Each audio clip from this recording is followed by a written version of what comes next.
Okay, magandang gabi po at happy prayer meeting sa bawat isa. Naririnig po ba ako? Yes. Okay, thank you po. Ayan, sa gabi pong ito ay tayo po ay magpapatuloy sa ating pag-aaral sa aklat na The Voice in Speech and Song. At ito po ay may title na Misuse of the Gift.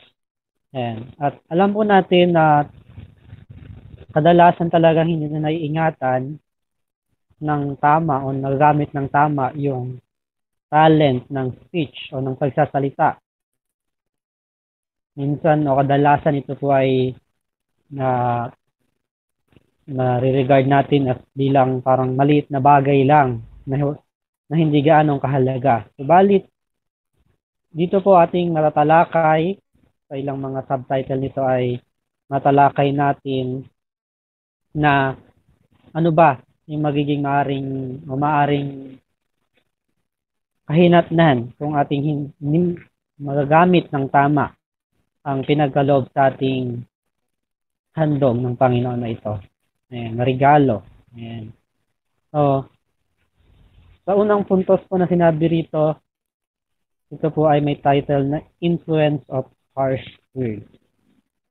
Ilan po sa atin ang kadalasan hindi natin nabibigyan ng pansin na tayo ay nagsasalita na lamang ng ayon lamang sa bugso ng ating damdamin.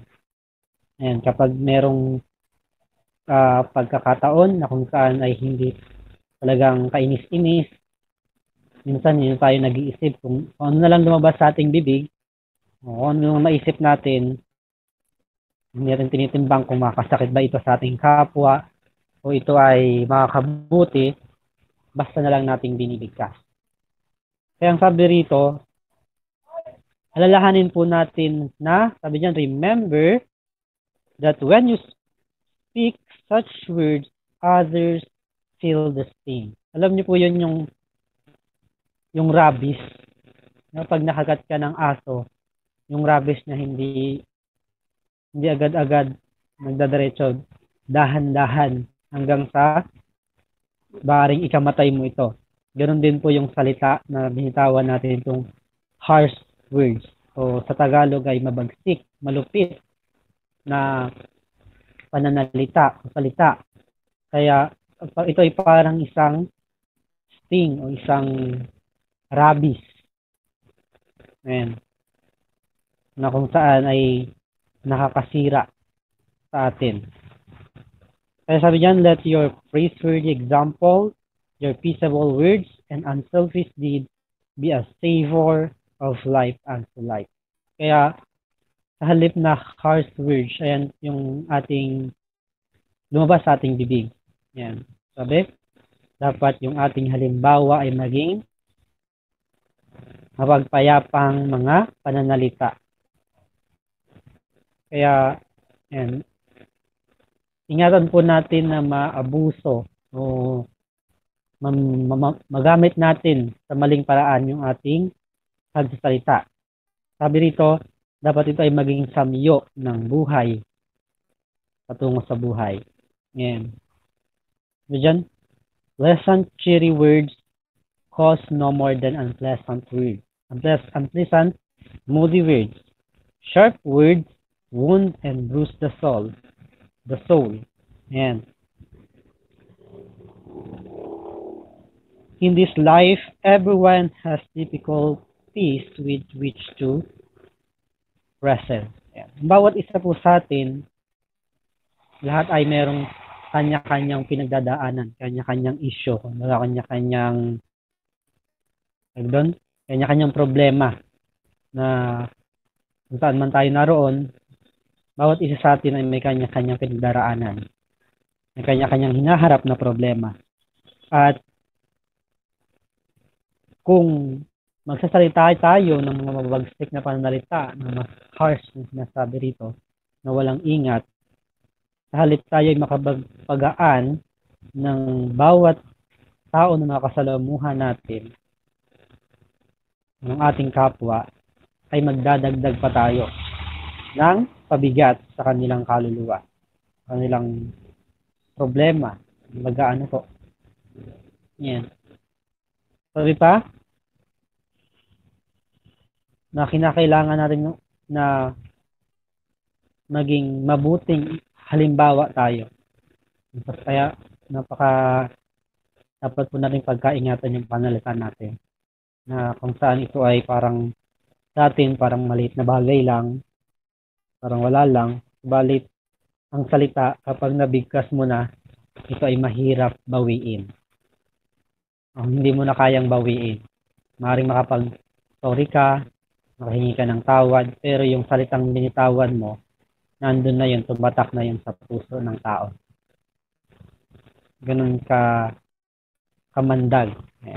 Yung salita, yung masakit na salita na binibitawan natin. At ganoon din naman, kung magagamit natin ito sa mabuting paraan, ay mag-iiwan din ito ng impression sa puso ng tao na magdadala sa kanya palapit ating Panginoong Kristo. Kaya, bisang paraan na magagamit natin itong talent of speech sa pagdadala natin ng kaluluwa sa pangangailangan ng ating Panginoon. At isa rin sa mabisang paraan na magagamit ito ng kaaway sa pamamagitan ng pagsalita natin na hindi natin binabantayan. Ayan. Next is provoking words. Ayan, yung mga salitang yung nakakagalit. Kahit hindi ka galit, pero pag pinagsabihan ka o salitaan ka ng masakit o ng mga salitang mabigat, ito talaga ay bumubuhay sa galit ng isang tao. Yung sabi sa Proverbs, yung mahinahon na salita ay pumapawi ng galit. Kaya ang sabi rito, remember that it will not hurt your influence to speak pleasantly, but that it will sweeten your influence. Ayan. Alalahanin natin na yung pagsalita natin ng mahinahon, ito ay nakakapagpabuti ng influensya na maiiwan natin sa ating kapwa. Subalit, kung magsasalita lang tayo ng provoking o yung nakakagalit o yung nakakabuhay ng galit, anong ginagawa po natin? Dinadala natin sa kahihiyan yung ating relihiyon, especially ang ating Panginoon.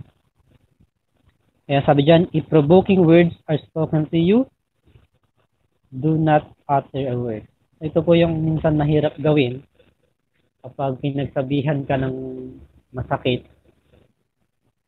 Kasi sa ating tao, parang normal o yun yung hatak ng ating nature na magsalita o pagsalitain din natin sila ng masakit kapag tayo ay pinagsabihan ng masakit. Yan. At may tanong pong sabi dyan, kapag tayo ay pinagsabihan ng ganitong mga pananalita, do not utter a word. Huwag tayong magsalita. Or sabi nga, silence is eloquence. Mas mabuti nang tumahimik ka. Sabi niyo, yun nga yung sinasabi sa akin ng isang manggagawa, isang ministro na kasama ko dati, yung sabi ay kung wala ka rin namang sasabihing mabuti, mas mabuti pang tumahimik ka na lang. Ayan. Kasi mahirap magsalita kapag ikaw ay galit. Makakapagsalita ka ng hindi mo may isip na makakasakit pala ito sa iyong kapwa. Kaya mas mabuti na kapag nakarinig ka ng salitang pinagsabihan ka ng iyong kapwa ng masakit na pananalita, ito ay gawin na lang natin para ay manahimik. Kaya ang sabi niyan, the best rebuke you can give to one who has uttered the provoking word is to keep silent until you can speak in a calm, pleasant voice. Kaya napakaganda po ng payo sa atin dito na kapag meron nagsalita sa atin ng makakasakit ng ating damdamin, the best na dapat natin gawin is to keep silent until mawala yung galit natin, mawala yung masamang pakiramdam natin. Sa ganun, makakapag-isip tayo ng tama, ano ba yung salitang dapat nating bigkasin. Ano ba yung nakakaluwalhati sa Panginoon? Hindi porque masama yung sinabi sa atin ng ating kapwa, gagawin natin. Kung ano na lang yung nadama ng ating pakiramdam, ayun na lang yung sasabihin natin. So yung mabisang paraan is to keep silent until naging kalmado ang iyong pakiramdam at nakapag-isip ng tama. Ayan. So, kaya ingatan natin yung provoking words and at the same time yung response natin sa ganitong uri ng pananalita. Ano po? Alam kasi bilang tayo, alam natin na yung talents of speech kasi napag-aralan po natin. Ito ay mahalaga at bawat salita na lumalabas sa ating bibig, alam natin na ito ay ating pagsusulit pagdating ng panahon. Naging mabuti man o ito o masama, ito ay dadalhin natin sa paghatol. Kaya tayo na nakakaunawa, mas dapat gawin natin kung ano yung prinsipyo na sinabi sa atin ng kasulatan. Next is idle word. Yan. Ano po ba yung idle word? Yan. Sabi rito, Christ declared, every idle word that men shall speak, they shall give account thereof in the day of judgment. Yan. Ano po bang ibig sabihin ng idle? Sabihin yung walang halaga o walang hindi kapakapakinabang. Yan. So, may mga salita na ating binibigkas minsan ay kung ano na lang makasabay lang tayo sa usapan o anuman bagay na basta yung mga salita nating wala namang kinalaman sa kaligtasan, hindi rin naman sa ikabubuti natin, hindi sa para katuwaan lang. So,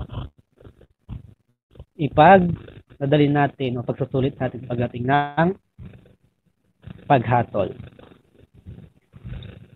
Pagkat ang sabi po dyan, for by thy words thou shalt be justified, and by thy words thou shalt be condemned. Pagkat sa magitan ng salita tayo ay naaaring ganap, subalit sa pamamagitan din ng ating mga salita tayo ay mahatulan. Ayan. So, ingatan po natin na magbigkas ng mga salitang walang halaga, hindi kapakapakinabang. So, napakarami po natin dapat baguhin sa ating mga sarili na sa pananalita pa lamang. Ayan. Kaya alisin po natin itong mga idle words natin na ating nakasanayan. Next po is useless, meaningless chit-chat. Yung mga walang pentang pakikipag-usap. Ano bang ibig sabihin ng chit-chat? Ito po ba yung chismis?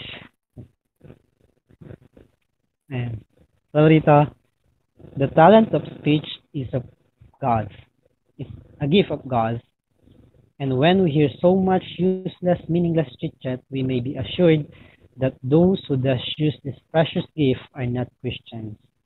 Ngayon, yung mga wala namang halagang pakikipag-usap, yung chismis, pakikipagkwentuhan na walang kinalaman, walang usapan natin yung buhay ng ibang tao na sa halip na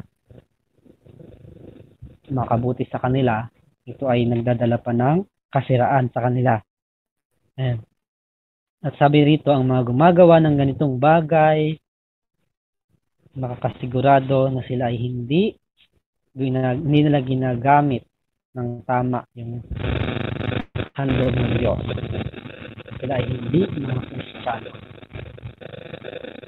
Kaya, sabi, it is easy enough to have a form of godliness, but to make a whole-sided confession of our faith in Christ means that our words and breath and spirit shall testify to the fact. Yes. Madaling mag-angkin tayo ay mga Kristiyano, madaling mag-angkin na tayo Seventh-day Adventist.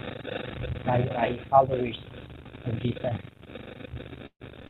God's keeping people, mga kabayan ng Diyos na sumusunod sa kaniyang mga utos. Madali po yung sabihin, madaling mag-angkin. Balit ang sabi rito, mahirap na ilagay natin yung ating sarili sa panig ni Kristo ng buo. Ano bang ibig sabihin ng paglalagay? Sabi rito, kapag tayo nasa panig ni Kristo, ibig sabihin nito yung ating mga salita, ating pananamit, ang ating espiritu ay magpapatunay sa katotohanan ito. Tayo ay Kristiyano.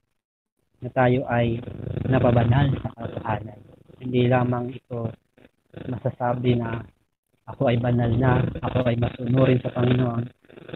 Ito ay makikita, sabi nga ni Kristo, we shall know them by their fruit.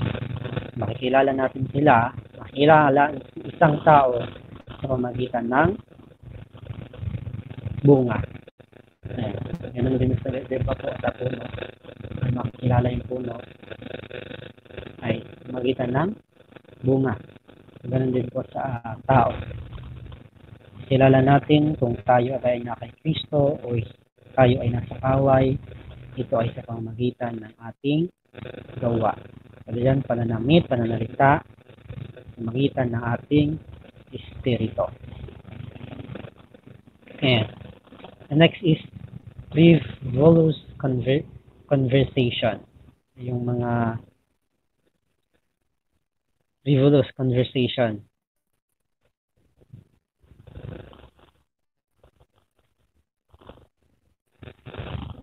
Ayan, yung mga walang gaanong kabuluhan. Halos parehas lang din po yung chit-chat kanina. Walang kabuluhang pakikipag sa usapan. Yung mga topic dito. Do not introduce frivolous, non-essential subject of conversation. Talk so that mind not of our faith will deceive the impression that sound speech and sound principles have been brought into your education. Na kailangan yung pinag-uusapan po natin yung mga topic ng ating mga paksa ng ating pag-uusap ay hindi yung mga bagay na walang halaga, na hindi makapagdala o hindi makapagtaas ng ating ugali o ng ating pananampalataya. Ba't sabi dito? Talk so that minds not of our faith will receive the impression that sound speech and sound principles have been brought into your education. Kaya mahalaga na yung ating mga pinag-uusapan ay mga bagay na yung nagpapakita ng prinsipyo, bibigay sa atin ng mataas na kaalaman tungkol sa pagkakilala sa Diyos o sa pagkubo ng ating ugali, gano'n tayo iibig ng ating Ama sa langit. Ito dapat yung mga paksa ng ating pag-uusap. Never introduce ng anumang frivolous topic. Ayan. Kaya sabi, tayo ay liwanag ng sanlibutan.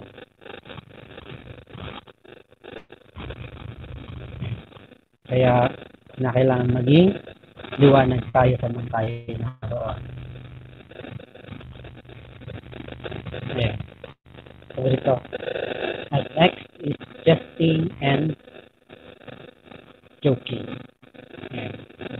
So kadalasan talagang involved. Maraming mga tao ngayon mahilig mag-joke, mga bagay na binadaan sa biro. And sabi dito ay, it is the duty of the youth to encourage sobriety. Lightness, jesting, and joking will result in barrenness of soul and the loss of the favor of God. So, yung jesting and joking. Ano po? Ang resulta nito ay magiging barrenness o mawawala yung ating pabor sa Diyos. Sabihin tayo ay malalayo sa Panginoon sa mga bagay na ganitong uri ng pananalita, yung pag-uusap o yung pagbibiro na hindi natin naluluwalhati ang Diyos sa ganitong paraan. And mas especially mga kabataan po ngayon. Kung papansinin natin talagang usong-uso ang joke, parang boring kapag lang joke. Kaya hindi naman sinabing bawal maging masaya. Pero yung mga joke na wala namang walang katotohanan o mga joke na hindi nakabuti sa atin ay iwasan. Ayan. Sabi dito, many of you do not exert a bad influence upon others and thus feel in a measure satisfied. Minsan, excuse me, naisip natin na hindi naman ako hindi naman ako nagbibigay ng masamang influensya sa iba. At minsan nasasatisfied na tayo doon. Balit, dapat natin tanungin yung ating mga sarili,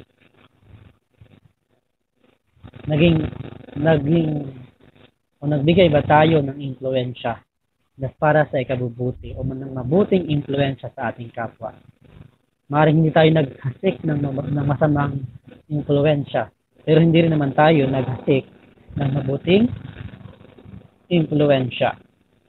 So, wala ding halaga. So, dapat, kung tayo ay hindi naghahasik ng masamang influensya, dapat tayo ay naghasik din ng mabuting influensya sa ating kapwa. Yan. Kaya, sabi rito, do you seek in your conversation and act to lead others to the Savior, or if they profess Christ, to lead them to a closer walk with Him? Ayan. Nagnanais po ba tayo sa ating buhay na maakay natin ang ating kapwa palapit sa ating Panginoon, sa ating tagapagligtas? Ito po dapat yung ating laging iniisip saan man tayo naroroon, sino mang kausap natin, kasi maaring hindi natin binibigyan ng halaga sa pinakausap natin. Maaring sila ay hindi natin kapananampalataya o katransaksyon natin kung saan mang uri ng business o saan man tayo nandoon na meron tayong nakasalamuha at hindi natin iningatan yung ating pananalita.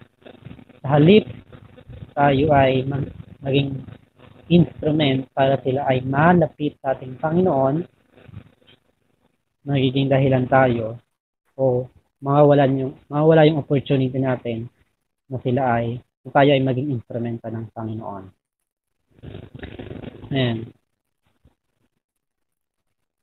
Ayan. Cheap talk. Sabi rito,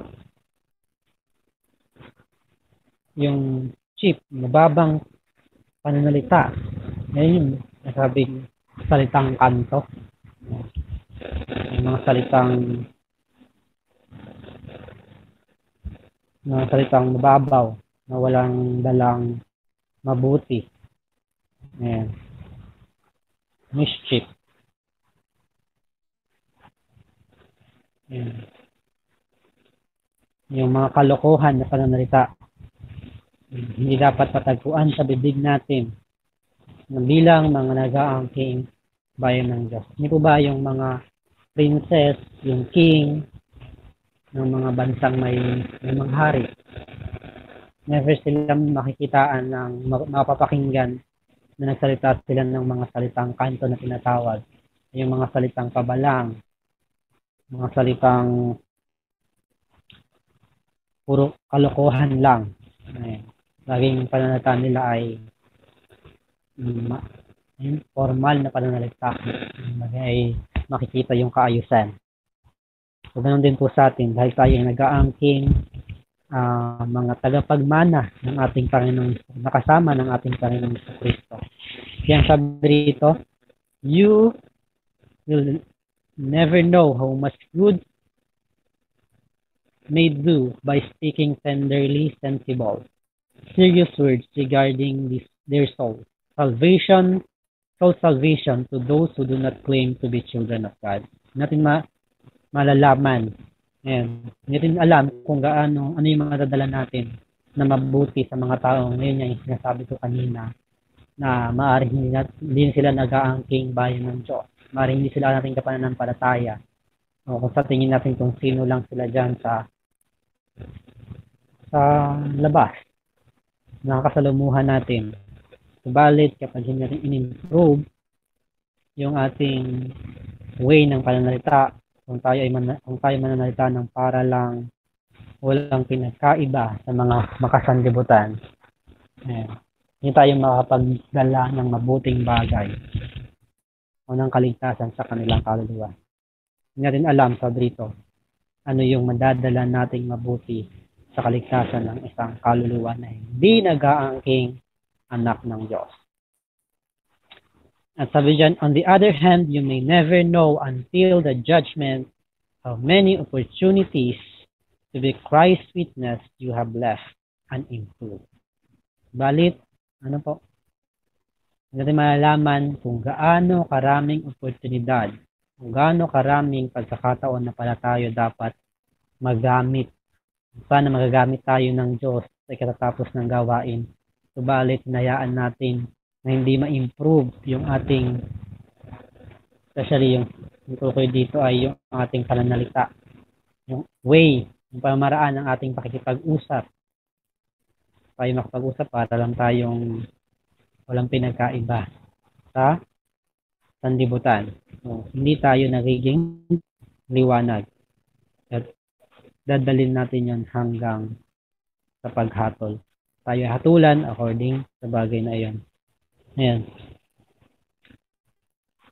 Sabi, you may never know in this world that the mischief you have done to some soul by your little acts of frivolity, your cheap talk, your levity, which was fully inconsistent with your holy faith.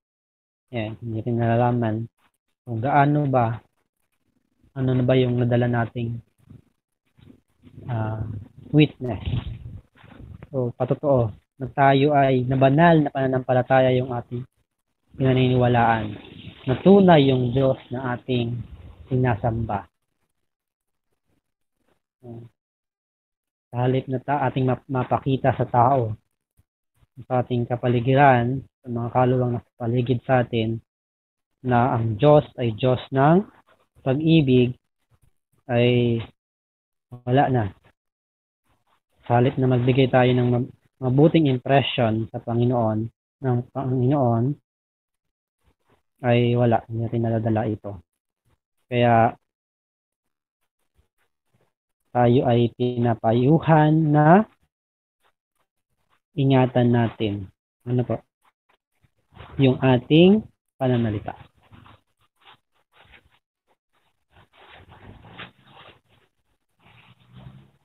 Yeah. Next is casting remark. Yeah. Ito ay nag-iwan ng yung paggamit natin ng nasa hindi tamang pamaraan ng talent of speech. Ito ay nag-iwan ng masakit na remarks o ng tanda. Kaya sabi dyan, yun nga sabi ko po kanina, na yung physical na sakit o yung masaktan mo yung kapwa ng physical, nasuntok mo, nasampal mo, anumang physical na pananakit ay maaring makalimutan pa. Pero kapag salita yung binitawan natin, ito ay tumatatak sa puso ng tao at mahirap alisin ito. Sabi dyan, an indwelling Savior is revealed by the word. Kapag ang ating Panginoon ay nananahan sa puso ng isang tao, makikita sa kaniyang pananalita. Subalit, sabi rito, hindi nananahan ng Panginoon o ang Holy Spirit sa puso ng isang tao, ng isang pevish.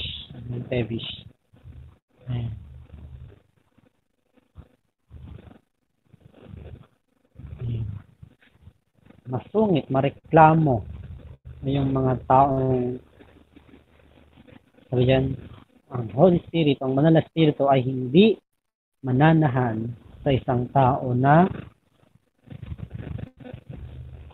yung kanyang puso ay mapagreklamo o hindi nagdoon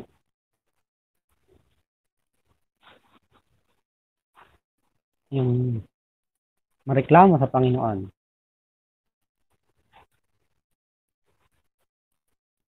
Kaya sabi pa, from the lips of such a man there comes casting remarks,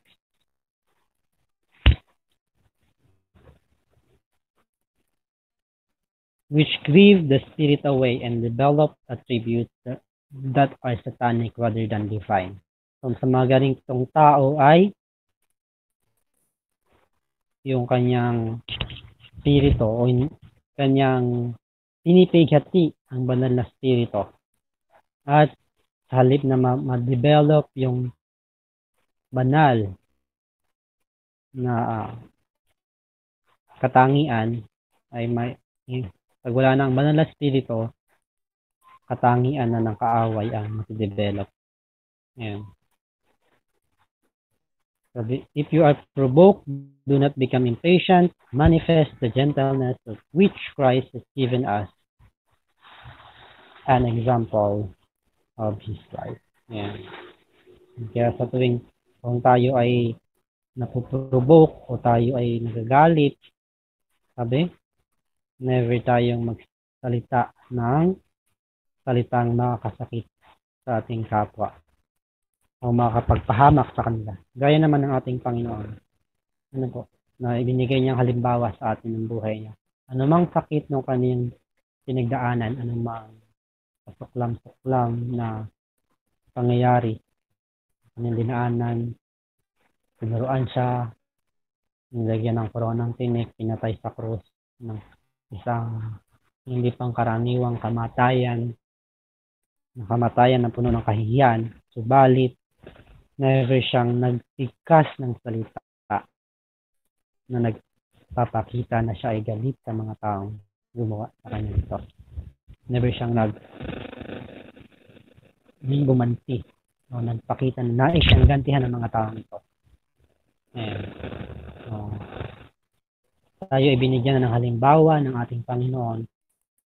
Ang kinakailangan natin gawin ay sundin ang yapak ng ating Panginoon. Yan. We long to see reforms that often because things do not move just as we wish. Yan. And make it your aim to speak the truth in love.